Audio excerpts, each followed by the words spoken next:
बिस्मिल्लाहिर्रहमानिर्रहीम। शुरू अल्लाह ताला दे नां तो जो बड़ा मेहरबान ते निहायत ही रहम करने वाला है। अज लुधियाना की इतिहासिक जामा मस्जिद के बाहर असी रोस वचों जिहड़ा वक्फ एक्ट संशोधन किया गया उसके खिलाफ अपने रोस का इजहार किया।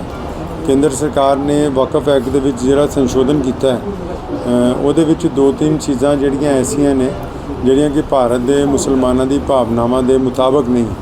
तो असी सरकार नूं ये कहना चाहते हैं कि जदों भी किसी विशेष समुदाय नूं लै के कोई नवा एक्ट तुसीं बनाने हो तो उस समुदाय के जिहड़े आम लोग है उन्होंने इस बारे ज़रूर जाणू कराया जाना चाहिए, पुछना चाहिए, ताकि वक्फ बोर्ड जिहड़ा है वो एक मुसलमानों का धार्मिक इदारा है। बहुत सारे लोग सोशल मीडिया के जरिए ये कहना चाहते हैं कि भी वो धार्मिक इदारा नहीं है। बिल्कुल धार्मिक इदारा है, क्योंकि जिहड़ी भी प्रॉपर्टी कोई भी बंदा वकफ करता है खुदा के नाम के उत्ते वो धर्म के नाम के उत्ते ही वकफ करता है कि भी यदी प्रॉपर्टी का जो भी आमदनी होएगी वो चंगे कामों च लगेगा तो मैनूं उहदा पुण्य या सवाब जिहड़ा है वो मिलेगा।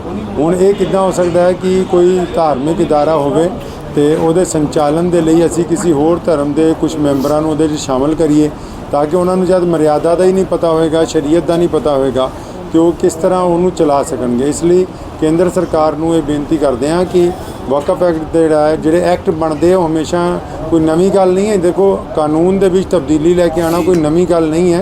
हमेशा पार्लीमेंट च किसी ना किसी कानून च तब्दीली लियाई जाती है, लेकिन कानून की जिहड़ी तब्दीली होवे वो लोगों के जज्बात के मुताबक होनी चाहिए। तो इसलिए मैं कहना चाहना केंद्र सरकार नूं कि वक्फ एक्ट तुसीं जिहड़ा बनाया वो मुसलमानों के जज्बात के मुताबक होना चाहिए। दूसरी गल ये कि कल सरकार वालों पार्लीमेंट के बयान दिता गया कि हुण जिहड़े आम गरीब मुसलमान है वो खुश हो जाएंगे। तो वो किस तरह खुश होणगे इहदे बारे कुछ नहीं किया।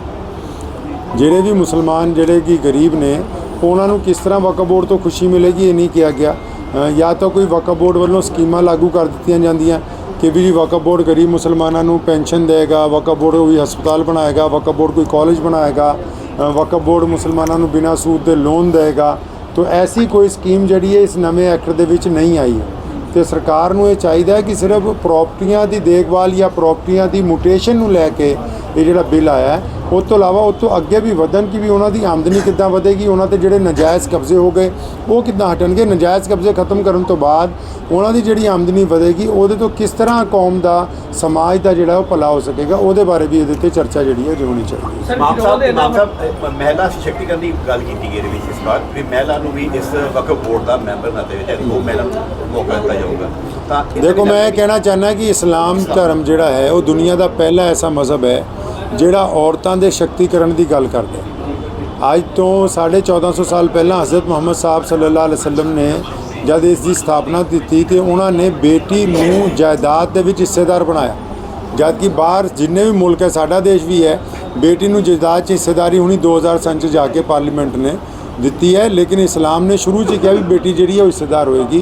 तालीम के मामले भी कहा कि बेटे और बेटी कोई फ़र्क ना किया जाए। हुण पार्लीमेंट कह रही है कि वक्फ का जिहड़ा संचालन होएगा उहदे च 2 औरतां हरेक स्टेट लेवल का जिहड़ा वक्फ बोर्ड है उहदे च होएगा। मैं उन्होंने ये याद दिलाना चाहना जिन्हें भी लीडर साहिबान गल करते हैं कि ऑलरेडी पिछले 20 साल तो 2 औरतां हरेक वक्फ बोर्ड च मैंबर होंदियां।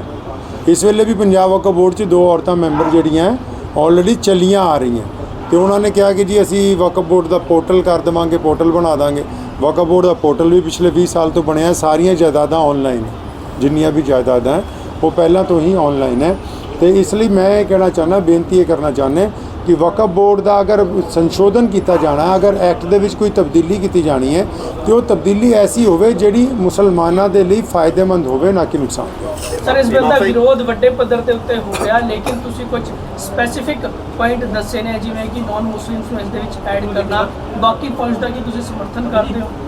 देखो बाकी सारे पॉइंट तो पहले वाले ही है। हुण वक्फ बोर्ड ने कानून ने कहा कि वक्फ ट्रिब्यूनल जिहड़ा है ट्रिब्यूनल च अगर तुसीं मुकदमा हार जाते हो तो दीवानी अदालत जाओगे।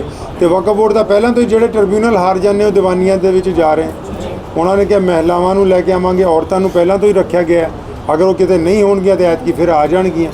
तो इसी तरह उन्होंने जिहड़ी वक्फ की गल की कि भी डिप्टी कमिश्नर जिहड़ा म्यूटेशन चढ़ाउण दे लई फैसला करेगा। तो ऑलरेडी हुण फैसला कौन करदा पिया? इस वेले भी तो DC करते पे ना।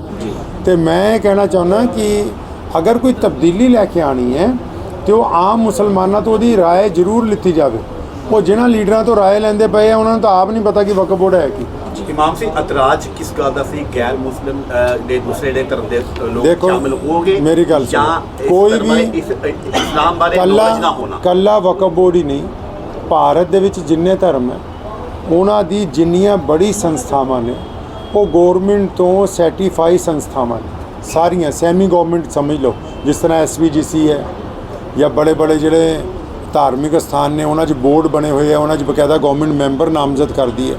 ਤੇ ਭਾਰਤ ਦੇ ਆਰਟੀਕਲ ਦੇ ਮੁਤਾਬਿਕ, ਭਾਰਤ ਦੇ ਡੈਮੋਕ੍ਰੈਟਿਕ ਸਿਸਟਮ ਦੇ ਮੁਤਾਬਿਕ ਜਿਹੜਾ ਵੀ ਧਰਮ ਹੁੰਦਾ, ਅਸੀਂ ਜਦ ਉਸ ਧਰਮ ਦੀ ਕੋਈ ਸੰਸਥਾ ਨੂੰ ਕ੍ਰੀਏਟ ਕਰਦੇ ਹਾਂ ਤੇ ਉਹਦਾ ਹੀ CEO ਲਾਉਂਦੇ, ਉਹਦੇ ਹੀ ਮੈਂਬਰ ਲਾਉਂਦੇ। ਉਹਦੀ ਵਜ੍ਹਾ ਇਹ ਨਹੀਂ ਹੁੰਦੀ ਕਿ ਉਹ ਕੋਈ ਅਲੱਗ ਕੰਮ ਕਰ ਰਿਹਾ, ਉਹਦੀ ਸਿਰਫ ਵਜ੍ਹਾ ਇਹ ਹੁੰਦੀ ਹੈ ਕਿਉਂਕਿ ਜਦ ਮੁਸਲਮਾਨ ਹੈ ਤੇ ਉਹਨੂੰ ਮੁਸਲਮਾਨਾਂ ਦੇ ਧਰਮ ਬਾਰੇ ਪਤਾ ਹੈ, ਹਿੰਦੂ ਹੈ ਤੇ ਉਹਨੂੰ ਹਿੰਦੂ ਮਰਿਆਦਾ ਬਾਰੇ ਪਤਾ ਹੈ, ਸਿੱਖ ਹੈ ਤੇ ਉਹਨੂੰ ਸਿੱਖ ਮਰਿਆਦਾ ਬਾਰੇ ਪਤਾ ਹੈ।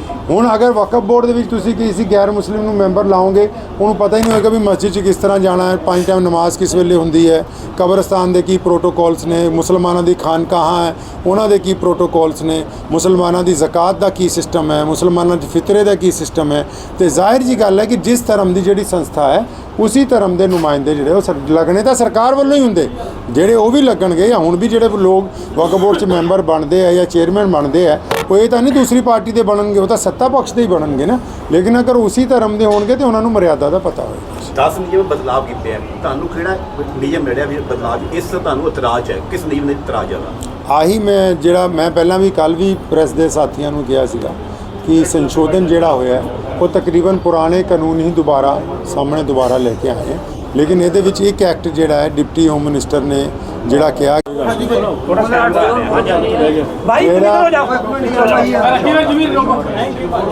ਜਿਹੜਾ ਵਕਫ ਐਕਟ ਹੁਣ ਨਵਾਂ ਆਇਆ ਹੈ ਉਹਦੇ ਵਿੱਚ ਨਵੇਂ ਵਕਫ ਐਕਟ ਦੇ ਵਿੱਚ ਜਿਹੜਾ ਸੰਸ਼ੋਧਨ ਕੀਤਾ ਗਿਆ ਹੈ, ਉਹਦੇ ਲਈ ਮੈਂ ਇੱਕ ਗੱਲ ਹੋਰ ਸਪਸ਼ਟ ਤੌਰ ਤੇ ਕਹਿਣਾ ਚਾਹੁੰਦਾ ਕਿ ਮੁਸਲਮਾਨ ਜਿਹੜੇ ਨੇ ਉਹ ਸੱਤਾ ਪਕਸ਼ ਦੇ ਨਾਲੋਂ ਆਪਣੀ ਜਿਹੜੀ ਉਹਨਾਂ ਦੀ ਲੀਡਰਸ਼ਿਪ ਹੈ, ਸਾਡੇ ਕੋਲ ਜਿਹੜੇ ਕੌਮੀ ਲੀਡਰ ਨੇ, ਚਾਹੇ ਉਹ ਵੱਡੇ ਮੌਲਵੀ ਨੇ, ਚਾਹੇ ਉਹ ਵੱਡੇ ਸਿਆਸਤਦਾਨ ਨੇ, ਚਾਹੇ ਵੱਡੇ MP ਸਾਹਿਬਾਨ ਨੇ, ਸਾਨੂੰ ਸੱਤਾ ਪਕਸ਼ ਤੋਂ ਜ਼ਿਆਦਾ ਆਪਣੀ ਲੀਡਰਸ਼ਿਪ ਦੇ ਉੱਤੇ ਗਿਲਾ ਹੈ ਕਿਉਂਕਿ ਪਿਛਲੇ 75 ਸਾਲ ਦੇ ਵਿੱਚ ਵਕਫ ਬੋਰਡ ਦਾ ਸਹੀ ਇਸਤੇਮਾਲ ਨਹੀਂ ਕਰ ਸਕੇ। ਅਗਰ ਇਹਨਾਂ ਨੇ ਪਿਛਲੇ 75 ਸਾਲ 'ਚ ਵਕਫ ਬੋਰਡ ਦੇ ਜ਼ਰੀਏ ਗਰੀਬ ਮੁਸਲਮਾਨਾਂ ਨੂੰ ਪੁੱਛਿਆ ਹੁੰਦਾ, ਵਕਫ ਬੋਰਡ ਜ਼ਰੀਏ ਕੋਈ ਹਸਪਤਾਲ ਬਣਾਏ ਹੁੰਦੇ, ਕੁਝ ਕਾਲਜਸ ਬਣਾਏ ਹੁੰਦੇ, ਕੋਈ ਸਕੂਲਾਂ ਦੀ ਸਥਾਪਨਾ ਕੀਤੀ ਹੁੰਦੀ, ਤੇ ਮੈਂ ਸਮਝਦਾ ਹਾਂ ਕਿ ਅੱਜ ਸਥਿਤੀ ਜਿਹੜੀ ਹੈ ਉਹ ਇੱਦਾਂ ਦੀ ਨਹੀਂ ਹੁੰਦੀ ਜਿੱਦਾਂ ਦੀ ਹੈ।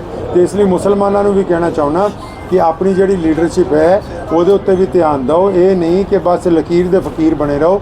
ਜਿਹੜੇ ਲੀਡਰ ਸਾਹਿਬਾਨ ਜਾਂ ਜਿਹੜੇ ਬੜੇ ਕੌਮੀ ਲੀਡਰ ਤੁਹਾਡੀਆਂ ਮੰਗਾਂ ਨੂੰ, ਤੁਹਾਡੀਆਂ ਜ਼ਰੂਰਤਾਂ ਨੂੰ ਹਕੂਮਤ ਦੇ ਸਾਹਮਣੇ ਨਹੀਂ ਰੱਖ ਸਕਦੇ ਜਾਂ ਉਹ ਅਸਤੀਫਾ ਦੇ ਕੇ ਇਸ ਮੌਕੇ ਦੇ ਉੱਤੇ ਪਾਰਲੀਮੈਂਟ ਤੋਂ ਜਾਂ ਵਿਧਾਨ ਸਭਾ ਤੋਂ ਬਾਹਰ ਨਹੀਂ ਜਾਂਦੇ, ਤੁਹਾਡੇ ਜਜ਼ਬਾਤ ਦਾ ਖਿਆਲ ਨਹੀਂ ਰੱਖਦੇ, ਤੇ ਫਿਰ ਐਸੇ ਲੀਡਰਾਂ ਦੇ ਪਿੱਛੇ ਲੱਗਣ ਦੀ ਕੋਈ ਜ਼ਰੂਰਤ ਨਹੀਂ।